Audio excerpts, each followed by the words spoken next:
நன்றி தம்பி, வணக்கம். நல்லா இருக்கீங்களா தம்பி? நல்லா இருக்கீங்க தம்பி மகேந்திரன் தம்பி நம்ம சேனலில் பார்க்குறவங்களுக்கு ரெகுலர் தெரியும். பல அற்புதமான கருத்துக்கள் நம்மளோட பகிர்ந்துட்டு இருக்காங்க.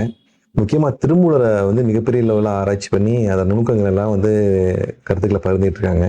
இப்போ அது சம்மந்தமாக மட்டும் இல்லாமல் இப்போ அஸ்ட்ராலஜியில் ஆன்மீகம் சார்ந்த அற்புதமான விஷயங்களை நிறைய ஆராய்ச்சி பண்ணிக்கிறது தம்பி. தம்பியோட சேனலோட லிங்க் கீழே தர்றேன், நீங்கள் வாய்ப்பு இருக்கும் ஃபியூச்சரில் பாருங்கள். ஒவ்வொரு வருடமும் ஒரு குறிப்பிட்ட நாள் ஒரு 4 நாள் 5 நாள் ஒரு இடத்துல தங்கி ஒரு ஆன்மீகம் சார்ந்த ஒரு அற்புதமான கருத்துக்களை எல்லாம் ஷேர் பண்ணி பகிர்ந்துக்கிற மாதிரி தம்பி ஒரு ஏற்பாடு பண்ணிருக்காரு. ஒவ்வொரு வருஷமும் ஒரு தனிமையான ஒரு மலைப்பகுதியிலேயோ தனிப்பட்ட முறையில் ஒரு 5 நாள் 6 நாள் தங்கி ஒரு குருகுல கல்வி முறை மாதிரி பல அற்புதமான விஷயங்களை பகிர்ந்துக்கிட்டு இருக்காரு. அது என்ன பண்றாரு, என்ன பண்ண இந்த வருஷம் எப்போ நடக்க போகுது, அந்த விஷயங்களை நம்மளோட ஷேர் பண்றாரு. வாய்ப்பு இருக்கவங்க நீங்க பயன்படுத்திக்கங்க. நீங்க வணக்கம், வாழ்க வளமுடன். இப்போ திருமூலர் அப்படின்ற ஒருத்தருடைய புத்தகம் ஒண்ணு இருக்கு, திருமந்திரம்னு சொல்லுவாங்க. அதுல திருமந்திர மாலைன்னு சொல்லக்கூடிய ஒண்ணு. இப்ப என்னுடைய கிளாஸ் டேட், இந்த வருஷம் கிளாஸுக்கான டேட் ஜூலைல 17ஆம் தேதி நம்ம எங்க கிளாஸ் அரேஞ்ச் பண்ணிருக்கோமோ அங்க வந்துடணும்.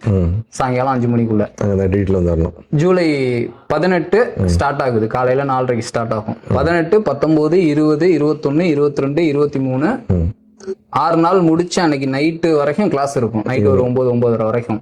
அதுக்கப்புறம் மறுநாள் காலையில கிளாஸ் நிறைவு செஞ்சுக்குவோம். இந்த 6 நாள் வருஷத்துக்கு ஒரு தடவை நடத்தக்கூடிய ஒண்ணு.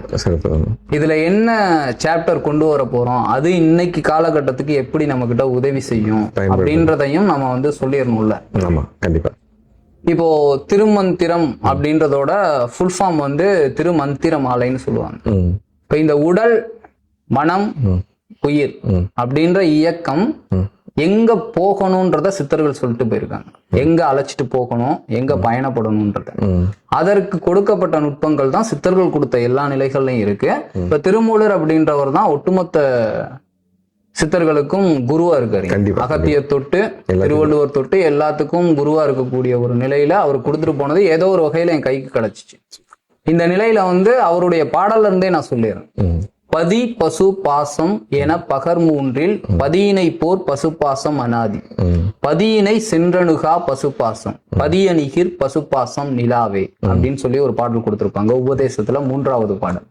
இதோட அர்த்தம் என்னன்னா, பதி அப்படின்றது இங்க இருக்கக்கூடிய இருப்பு. இந்த இருப்பு அப்படின்னு எடுத்துக்கிட்டீங்கன்னா, இப்ப நாம இயங்கிக்கிட்டு இருக்கோம் நம்ம நினைச்சுக்கிட்டு இருக்கோம். பட் நாம இயங்க கிடையாது. இங்க இயற்கை நம்ம உடல்ல ஒரு இயக்கத்தை நிகழ்த்திக்கிட்டு இருக்கு. அந்த இயக்கத்தினால நாம இந்த உடலையும் மனதையும் உயிரையும் பயணப்படுத்திக்கிட்டு இருக்கோம், பயன்படுத்திக்கிட்டு இருக்கோம். இந்த நிலை எப்பவும் நீடிக்குமான்னு கேட்டீங்கன்னா கிடையாது. அது நம்ம கையில கிடையாது. பிறப்பும் நம்ம கையில இல்ல, இறப்பும் நம்ம கையில இல்ல. அது வருது, போகுது. ஆனா இடைப்பட்ட நிலையில இத வச்சுக்கலாமா வேணாமான்ற ஒரு நிகழ்வை நிகழ்த்தக்கூடிய ஒரு தன்மை நம்ம கிட்ட இருக்கு. அதுதான் இந்த 6வது அறிவு, ஆக்கினான்னு சொல்லுவாங்க. நம்ம யோகானந்தர் கூடஸ்தானம்னு சொல்லுவாரு. சோ இதுல நீடிக்கக்கூடிய நிலை மட்டும்தான் தர்மோன்றாங்க.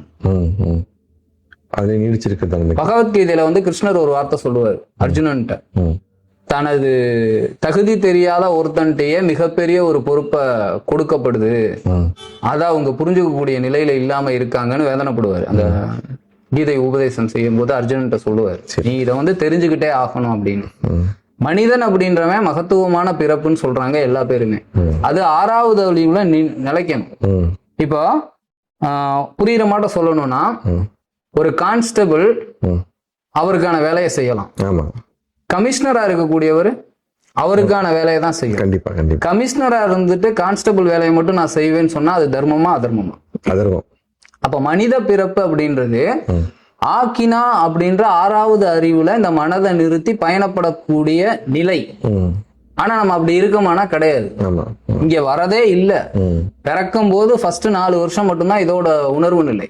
அதனாலதான் குழந்தைங்க எல்லா பேத்துக்கும் பிடிக்கிற மாட்ட இருக்காங்க. அவங்களுடைய ஸ்கின் எல்லாம் பாத்தீங்கன்னா அவ்வளோ ஆரோக்கியமா அழகா இருக்கும். ஏன்னா இந்த நிலையில அவங்க நீடிக்கிறாங்க. பட் வளர வளர நாம என்ன பண்ணிடுறோம்னா மூலாதாரத்துக்கு வந்துடுறோம். ஒரு அறிவு அப்படின்றதுல கூட நிலைக்கக்கூடிய நீடிக்கக்கூடிய நிலையில இல்ல. மூலாதாரத்துல நிறைஞ்சிருந்தா கூட நம்மளுடைய வாழ்க்கை மிகப்பெரிய லெவல்ல இருக்கும், புண்ணிய நிலையில தான் இருப்போம். கண்டிப்பா. ஏன்னா ஓர் அறிவு அப்படின்றது இந்த உலகத்துக்கு ஏகப்பட்ட புண்ணியத்தை கொடுத்துக்கிட்டு இருக்கு. ஒரு காற்றை கொடுக்குது, மழை வர்றதுக்கு வாய்ப்புகளை கொடுக்குது, மற்ற உயிர்கள் வாழ்றதுக்கு இடத்த கொடுக்குது, நிழலை கொடுக்குது. இத்தனையும் நம்ம அறிவுக்கு உட்பட்டதான். இன்னும் தெரியாம எவ்வளவு விஷயம் அது செய்யுதுன்னு தெரியாது. அப்ப அந்த நிலையில கூட நாம இல்ல, அங்க கழியக்கூடிய நிலையில, விரயம் பண்ணக்கூடிய நிலையில இந்த உயிரை வச்சிருக்கோம். சோ இந்த தன்மை திரும்ப ஆக்கினையை தொடணுன்றதுக்காக தான் சித்தர்கள் எல்லா பேருமே அந்த நிலைக்கு போய் அதை உணர்ந்து அவர்களுடைய புத்தகத்துல நமக்கு வந்து அந்த நிலையை அடையணுன்றதுக்காக உந்துதல்களை கொடுத்துட்டு போயிருக்காங்க. அதன் அடிப்படையில கிடைச்ச திருமூலர் எழுதின திருமந்திரம் அப்படின்றது. இதற்கு என்ன பயிற்சினா இந்த மூச்சு காற்று தான். ஏன்னா ஒட்டுமொத்த இயக்கமும் இந்த உள்ள இருக்கக்கூடிய அந்த மூலாதாரம், சுவாதிஷ்டானம், மணிப்பூரகம், அநாகதம், விசுத்தி, ஆகினை, துரியம்ன்ற எல்லாத்தையும் நிரப்பி 6வது அறிவுல மனதை நீடிக்க வைக்கணும் அப்படின்னா அதற்கு நமக்கு கிடைச்ச ஒரே டூல் இந்த மூச்சு பயிற்சி மட்டும்தான், மூச்சு காற்று மட்டும்தான். இது நொண்டியா இருக்கு, ஊனமா இருக்கு. எப்படின்னு கேட்டீங்கன்னா, நல்லா அவரவர்கள் அவங்களுடைய மூச்சு காற்ற கவனிச்சாவே தெரியும், இரு மூச்சும் ஒன்னா இயங்காது. ஒரு நேரத்துல ஒரு கால்ல நொண்டிட்டு போகும் இடக்கலையில மட்டும், இல்ல இன்னொரு நேரத்துல பிங்கலையில மட்டும் நொண்டிக்கிட்டு இருக்கும். இது ரெண்டுமே பாத்தீங்கன்னா நமக்கு வந்து ரொம்ப தூரம் பயணிக்க வைக்காது, மரணத்துல கொண்டு போய். ஏன்னா வலியை கொடுக்கக்கூடியது. நீங்க வந்து ஒரு 1000 கிலோமீட்டர் நடக்கணும்னு வைங்க, 2 காலையும் சேர்த்து நடத்தீங்கன்னா ஒன்னும் பிரச்சனை இல்லை, வலியை பேலன்ஸ் பண்ணி போயிடலாம். பட் நொண்டிட்டு தான் போகணும், ரூல்ஸ் அதுதான். எவ்வளவு தூரம் போக முடியும்? குறிப்பிட்ட போக முடியாது. வைராகியத்தினால முரட்டுத்தனமான ஒரு சூழல்னால போகக்கூடிய சூழல் இருந்தாலும் வலியும் நாட்களோட நீட்டிப்பும் தான் மிச்சம் இங்க. கண்டிப்பா கண்டிப்பா. அதே போலதான் வாழ்க்கை ஏன் வலிக்குது அப்படின்னா நம்ம ஒத்த காலில் நொண்டிக்கிட்டு தெரியணும். இதை இணைக்கணும். இதை இணைச்சு பயணப்படுறதுக்கு தான் நமக்கு இந்த பக்குவங்கள் கொடுக்கப்பட்டிருக்கு. அதற்கு அந்த பதின்னு சொல்றதுதான் அந்த இருப்பு, எப்பவுமே அழியா நிலை. பசு அப்படின்றது இந்த உயிரின் இயக்கம், ஆன்மா இயக்கத்துல சிக்கி இருக்கக்கூடிய ஜீவாத்மா, இது பரமாத்மா. பாசம் அப்படின்றது இந்த இயக்கத்தின் அடிப்படையில உருவான மனதின் தன்மையின் பற்று. அது உடைமைகளா இருக்கலாம், இல்ல உறவுகளா இருக்கலாம். இந்த பேட்டர்ன் அப்படின்றத சொல்றாங்க. மனித வாழ்க்கை இதுக்குள்ளதான் இருக்கு. நம்மகிட்டயே வந்து மிகப்பெரிய ஒரு அமைதியில உடல்ல கோடிக்கணக்கான அணுக்கள் இயங்கிக்கிட்டு இருக்கு.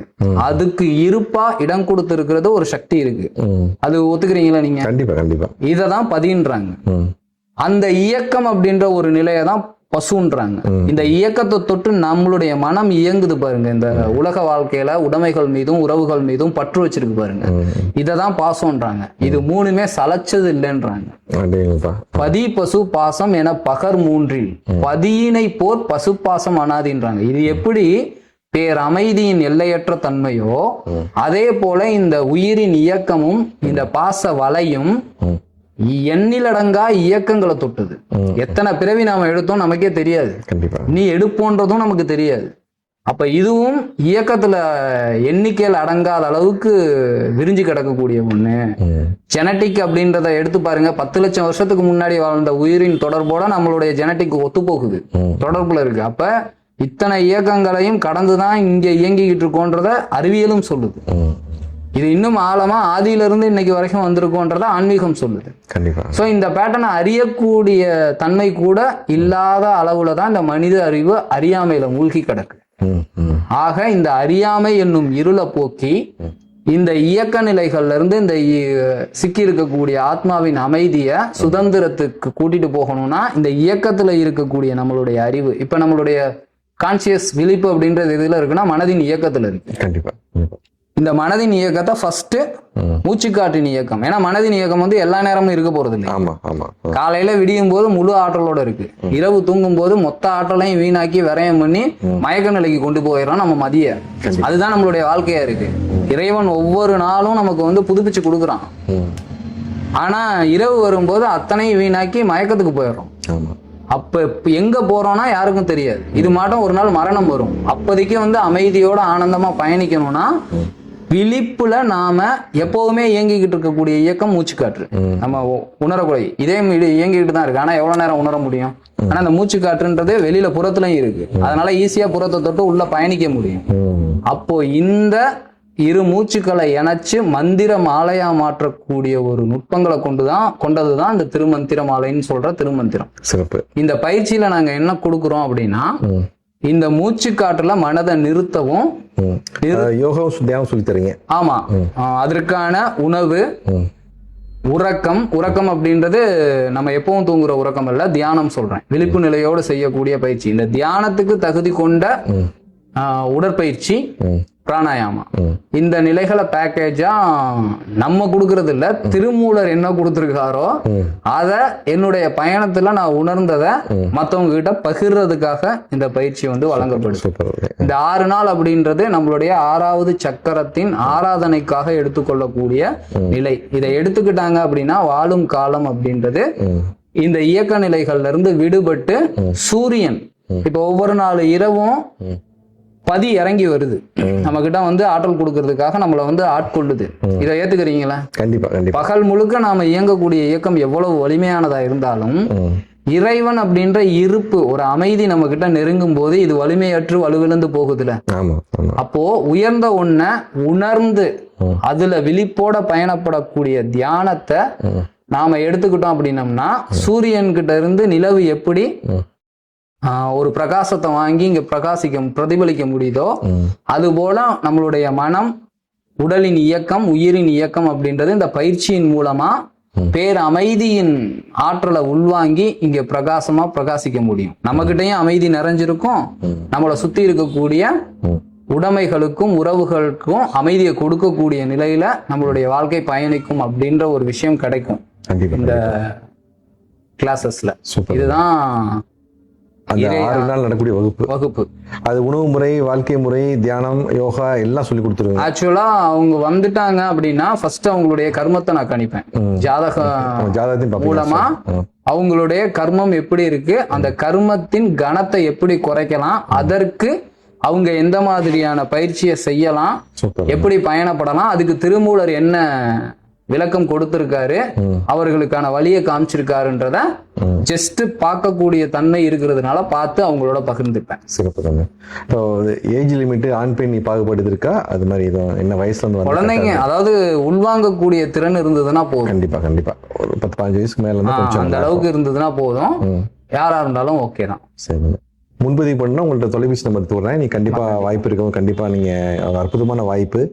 வருஷத்துக்கு ஒருக்க தான் பம்பி பயன்படுத்துவாங்க. முக்கியமாக வந்து இந்த மாதிரி மக்கள் நடமாட்டம் அதிகம் இல்லாத ஒரு மலைவாழ் ஸ்தலம், இந்த மாதிரி இடங்கள்ல ஆக்சுவலா இப்ப இருக்கக்கூடிய இகலோக உலகம் அப்படின்ற நிலைகள்ல இருந்து நாள் வெளியில கூட்டிட்டு போயிட்டு இது மாதிரி இல்லாம கம்மியா இருக்கும். நீங்க முடிஞ்ச அளவு அந்த தன்மையிலே முழுமையா இருக்க மாதிரி இந்த வாய்ப்பு இருக்கும். மற்றபடி கிளாஸை பத்தினா ஃபுல் டீடைல்ஸ் ரூல்ஸ்லாம் கான்டாக்ட் பண்ணாங்கன்னா ரொம்ப கிளியரா தெளிவா கொடுத்தாங்க. தொடர்பு தம்பி நம்பர் தரேன். நீங்க வந்து யார் விருப்பப்படுறவங்க கண்டிப்பா இந்த அற்புதமான வாய்ப்பை பயன்படுத்திங்க. எத்தனை வருஷம் தம்பி நடத்திட்டு இருக்கீங்க? இது வந்து 4வது வருஷம். 4வது வருஷம் நடத்திட்டு இருக்கீங்க. அயல்நாட்டுல வெளிநாட்டுல தான் வர்றாங்க தம்பிக்காண்டி, அமெரிக்காவில இருந்து வந்து இந்த வகுப்புல கலந்துக்கிறாங்க. நீங்கள் வாய்ப்பு இருக்கவங்க இந்த மாதிரி அற்புதமான வாய்ப்பை கண்டிப்பா எல்லாம் பயன்படுத்திக்கணும்னு நான் கேட்டுக்கிறேன். ரொம்ப நன்றி. வணக்கம்.